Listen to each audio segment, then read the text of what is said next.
वो 10 से 4 रहेगी, पर के पाठक ने तो ये फरमान माना ही नहीं। अब सवाल है, थोड़ा सा अलग कर दीजिए, थोड़ा नीचे कर लीजिए, नीचे कर लीजिए। चेहरे नहीं आएगा तो क्या होगा। ठीक है भाई, आगे मत बढ़िए, आगे मत बढ़िए। आगे मोबाइल कहाँ की है? देखिए, कल हमने मामले को उठाया था सदन में और माननीय मुख्यमंत्री ने खड़े होकर काफी देर के बाद कहा कि मैंने आदेश दिया था, नहीं माना, आज मैं करवाता हूं।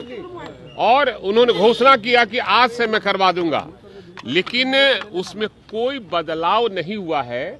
और के पाठक जैसे जो ये ऐसे पदाधिकारी को कान पकड़ के और बाहर कर देना चाहिए।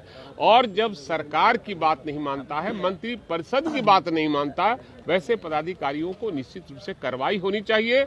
हमारे शिक्षकों को जिस तरह से माननीय मुख्यमंत्री ने कहा कि 10 बजे से 4 बजे तक विद्यालय होगा, इसमें तो हुआ, आदेश हुआ, लेकिन विद्यालय में जैसे शिक्षकों को 9 बजे 8 बजे जाना है, वो जाना है, 8:30 बजे जाना है शिक्षकों को, उसमें कोई बदलाव नहीं हुआ है।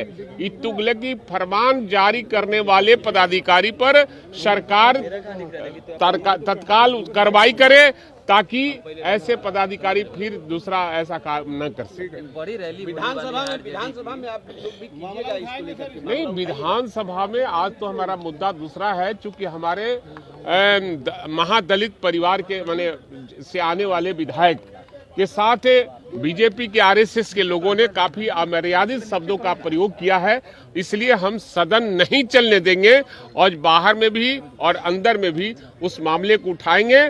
और जब तक जो असंसदीय भाषा का प्रयोग किया है वो विधायक जब तक माफी नहीं मांगता है तब तक हम सदन नहीं चले। जिस तरह से कल बिहार विधानसभा में नीतीश कुमार ने कहा था, अब उसके पाठक का जो आदेश आ रहा है उसके विपरीत है, क्या कहेंगे? ये बिहार के साथ विडंबना है कि राइट टू एजुकेशन में जो समय का तय है, स्कूल में कितने घंटे पढ़ाई होनी चाहिए, उसकी अवमानना हो रही है।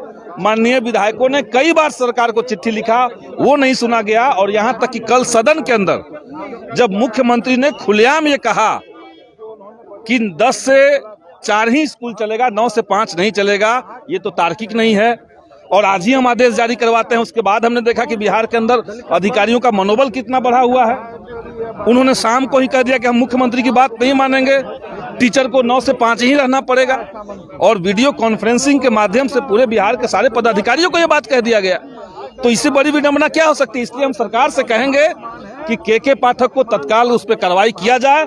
और जो एक लंबित मांग हम लोगों ने रखी हुई है, हमने ये भी मांग किया है कि ये जो ऊपर से दिख रहा है के पाठक का चरित्र कि वो बहुत सख्त होते हैं, शिक्षा में सुधार करना चाहते हैं, उनका मकसद शिक्षा में सुधार नहीं है। उनका मकसद है भ्रष्टाचार, उनका मकसद है शिक्षकों का उत्पीड़न।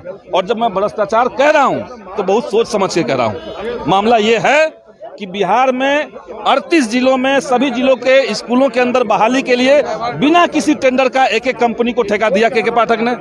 पूरे बिहार के यूनिवर्सिटी को, जितने कॉलेजेस हैं, उनमें गेस्ट फैकल्टी अपॉइंट करने के लिए 4 निजी कंपनियों को ठेका दिया बिना किसी टेंडर का।